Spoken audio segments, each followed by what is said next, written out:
So the Canadian Shield Day 1 is complete. Got some thoughts as usual. So let's get to them here. We're going to do this kind of how we did the Unity Cup. So we'll just talk about both games, how they went, what kind of stood out to us in terms of that. First game on the docket, guys, is Canada versus Ukraine today. And before we keep going, make sure if you haven't already, hit that like button on this video. It gets a little bit more visibility. If you like this type of content, we do typically Canadian and African content. So if you like that, hit subscribe. And if you really like it, turn on those notifications so that you know when the next piece of content hits for us. Because ultimately, if you like this, I want to make sure you have this. So let's get to this game. We had Canada versus Ukraine in the inaugural match. A lot of thoughts on this before we get to the actual on the pitch. Not a full house at BMO, which isn't necessarily a bad thing. I do think it would have served this competition a little bit better if they had sold tickets for this individually. I think it would have helped if you could have had a crowd for the Canada game, and then you could have also had a crowd for the Cote d'Ivoire and the New Zealand game. Both were good games.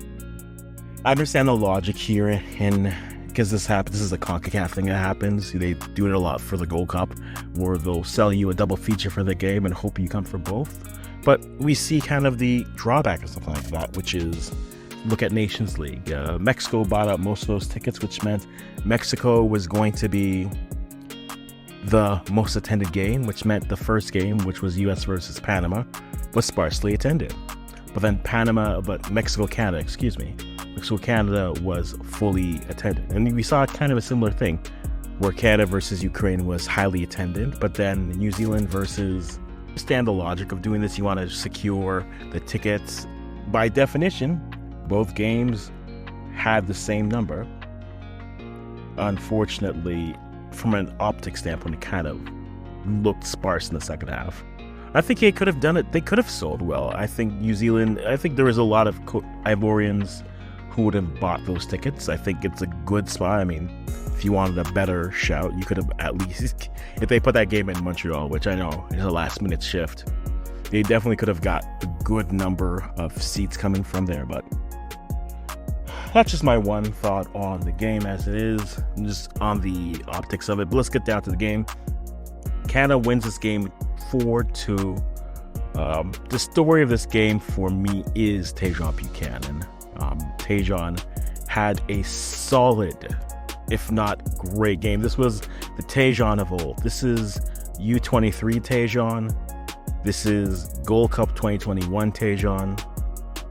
That Tajon was the Tajon that we got to see and experience. And I think he really showed out well.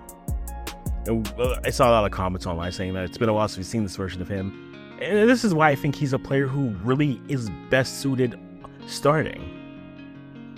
I think he's a better player in terms of using the space. I think he's a better player in terms of finding the pockets where he can insert himself into. I think that's what you can get from Tajon on a consistent basis. And also that's what you can get against a team like Ukraine. Now, the full lineup was you had Maxime Crépeau and net, Zorhan Basong, Derek Cornelius, Luc de Fougerolles, and Nico Seeger. That was your backline. Nico Seeger at this point is a fullback, which breaks my heart, but I digress. In the middle, you had Stephen Eustachio and Nathan Saliba. You had Jacob Schaffelberg and Tajon Buchanan. You had Promise David up top with Jonathan David as your 10. So a little bit more of a 4-2-3-1 or more of a 4-5-1 when you broke down that midfield mix. And honestly, Jonathan David opens the scoring in the 4th minute off of a beautiful sequence of play where Tajon nutmegs goes down. Again, we got the 2021 Gold Cup version of Tajon Buchanan. He assists on both goals for Jonathan David in the 4th and the 24th minute. Promise David is able to then get a turnover off of a back pass and puts it away. It's 3-0 at halftime. And we're all thinking this is the best game that they've had since dare I say, I was having an argument with some folks. Was this the best game they've played on the pitch since Belgium World Cup debut? I think so.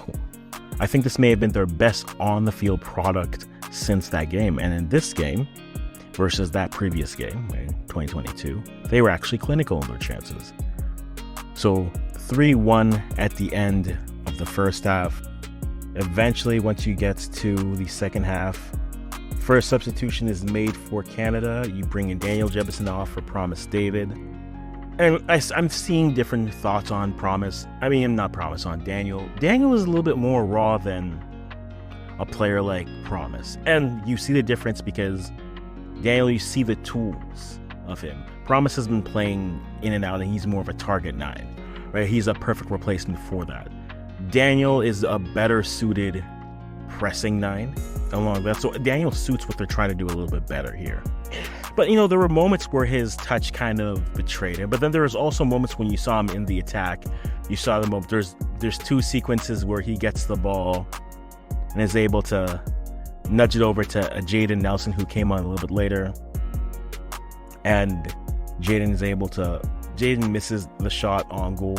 You saw those moments where when he gets into the attacking pace, and the attacking positions, his decision-making is a lot faster. When he has to be a hold-up 9, it's not his strength yet.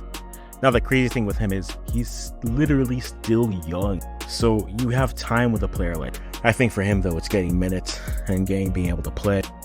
In the 64th minute, we see a triple change for Canada.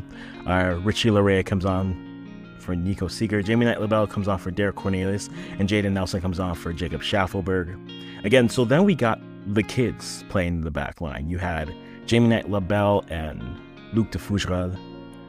Luc de Fougerolles, I think, to me, played exceptionally. At the end, he was cramping up a bit, but you think of the player, and I think if any of those center backs go down, I think it kind of shows what Jesse Marshall's thinking.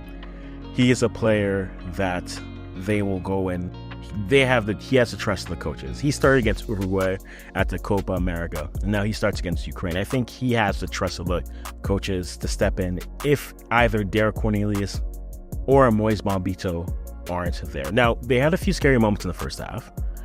There's a ball that's chipped over that Crepo was able to save because he saves the chip, but they just gave him too much space in the middle, and that's a reminder of how much Bombito covers up, and in the same way that how much right, that speed in your center back and your fullback positions covers up a lot of flaws and mistakes that you made. And even a player like Nathan Saliba started off a little bit rough, but then by the end of the game, I think he was a lot more solid, a lot more comfortable, and able to progress through, and really like what he was able to do there. In the 79th minute, Kyle Aaron comes on for Jonathan David after he misses they set up those 2 sequences, sets up a Jaden Nelson who played with fire and, picks up a yellow immediately, almost after getting off the pitch 4 minutes later. But in the attacking space, he's pressing quick out. I think people underestimate. I think that's a good story of the game. Samuel Kubi comes on for Zoran Bassong at the end. And then Ukraine scores 2 goals at the end. Zarbani scores 1 in the 89th minute, and then Tejan gives up a penalty off of a ball, and Zinchenko scores. It's 4-2. I haven't seen Canada play this well, and there's almost a story of, did Ukraine take the speed?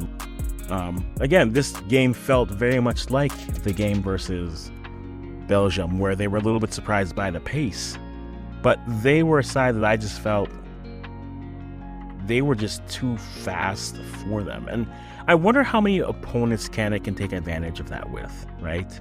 How many opponents can they play where they are able to just stun them by how fast they are, right? You don't hide for that much longer. In CONCACAF, they don't give them that space because they know who you are, right?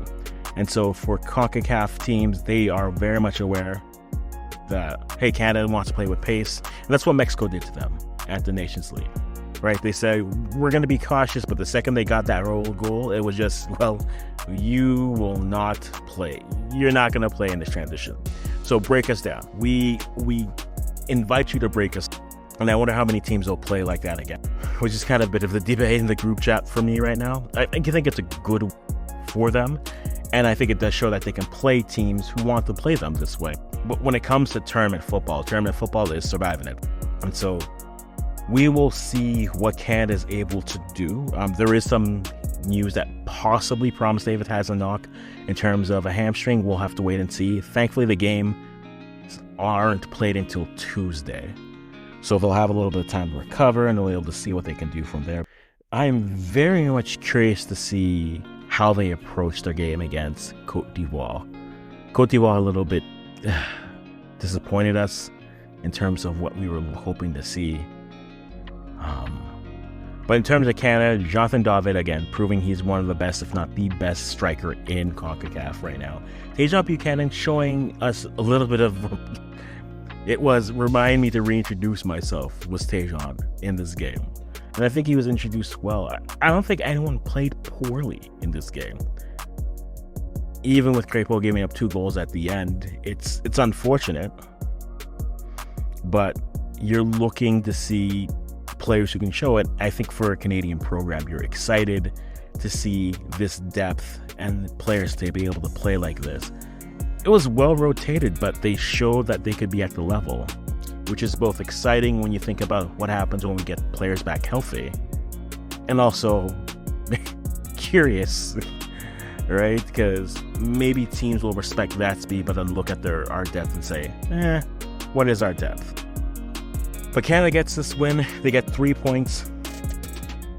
And I think what more surprising results as we go to game 2. Cote d'Ivoire falling to New Zealand 1-0. That game was... it was a vibe for me.